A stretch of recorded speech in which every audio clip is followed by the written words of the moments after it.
8. 1970 Ford Torino Cobra. It had the name, it had the look, it had almost everything except buyers. The Torino Cobra arrived in 1970 dressed for war. 429 cubic inches of displacement. The Cobra jet engine. A shaker hood scoop that vibrated with the idle, like something alive under the hood.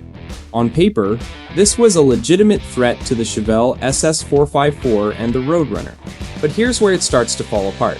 Ford's marketing completely abandoned it. The Mustang was getting all the advertising dollars. The Torino Cobra was left on dealership lots with almost zero promotional push. Buyers didn't even know it existed at the spec level it was offered. By 1971, the performance variants were gutted by insurance pressure and emissions regulations. The Cobra nameplate was quietly dropped.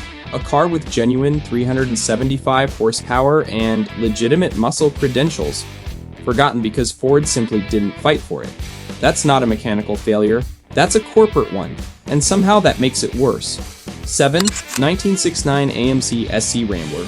This is what happens when a budget brand tries to build a street weapon. American Motors didn't have Chevrolet's money. They didn't have Ford's reach. But in 1969, they built something genuinely unhinged, the SC Rambler, a compact body stuffed with a 390 cubic inch V8 pushing 315 horsepower. The power-to-weight ratio was savage. Quarter-mile times were legitimately competitive, mid-14s, which in 1969 was serious business for something this small and this cheap. The problem? Nobody respected AMC. Dealerships were scarce.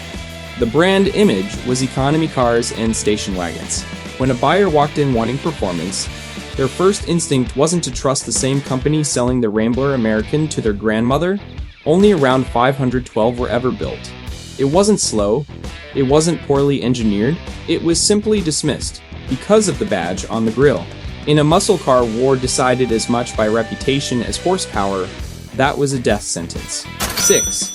1971 Dodge Demon 3040. The name alone should have made this legendary. It didn't. Dodge called it the Demon. In 1971, that was a provocative name, and that was the point. It was meant to be edgy, aggressive, threatening. The 340 cubic inch small block under the hood was genuinely excellent. High revving, responsive, and capable of embarrassing larger displacement engines through corners. But here's where it gets complicated. Parent groups and religious organizations launched a public campaign against the name. Dodge dealers in certain markets refused to stock it. Schools banned students from parking it on campus. The controversy that should have made it cool actually made it radioactive for mainstream buyers. By 1972, the Demon nameplate was pulled entirely, replaced with the far more forgettable Dart Sport. The engine lived on. The name didn't. A legitimate performer, strangled not by engineering failure but by a public relations disaster nobody inside Dodge saw coming. 1970 Chevrolet Monte Carlo SS454. This is where General Motors confused grand touring with muscle car and paid for it. The Monte Carlo arrived in 1970 as Chevrolet's answer to the personal luxury segment, but someone at GM had the idea to drop a 454 cubic inch big block into it. 360 horsepower in the base LS5 configuration, up to 450 in the LS6. On pure numbers, this should have been terrifying. The problem was everything else. The Monte Carlo weighed nearly 4,000 pounds. The suspension was tuned for comfort, not control. The body roll through corners was described by contemporary reviewers as dramatic. The brakes were inadequate for the power being produced. What Chevrolet built was a car that could go fast in a straight line, and very little else. The SS454 package was bought by almost nobody. Production numbers for the performance variant were shockingly low. You don't build a weapon and then pad it with velvet interior and a soft suspension. GM did exactly that. 4. 1974 Pontiac GTO. This is what the end of an era looked like, and it was painful. The GTO invented the muscle car segment in 1964. A decade later, Pontiac handed it a death sentence. The 1974 GTO was rebadged from a compact Ventura platform. The displacement had been cut. The compression ratios were gutted by emissions requirements. The hood scoops were decorative. The output had been reduced to levels that would have been embarrassing 5 years earlier. Worst of all, it looked ordinary. The sharp, aggressive lines of the classic GTOs were gone. What remained was a slightly sporty compact with a historic nameplate. And buyers weren't fooled. Only 7,058 were sold in 1974.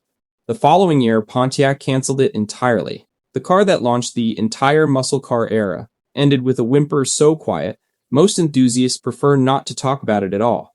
That's not just a failure.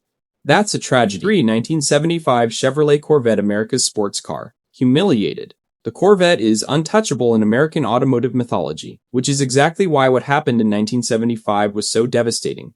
The base L48 engine produced 165 net horsepower. 165!